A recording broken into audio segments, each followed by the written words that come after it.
ఏ బాటైనా పర్వాలేదంట, సమయంతో సాగటమే మన సింపుల్ సిద్ధాంతం.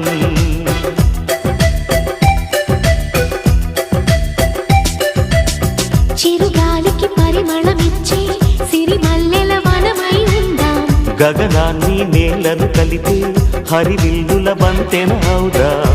ఆనందం అంటే అర్థం మనమందా, ప్రతి పూట పాటై సాగే హుషారు సరిగమలో.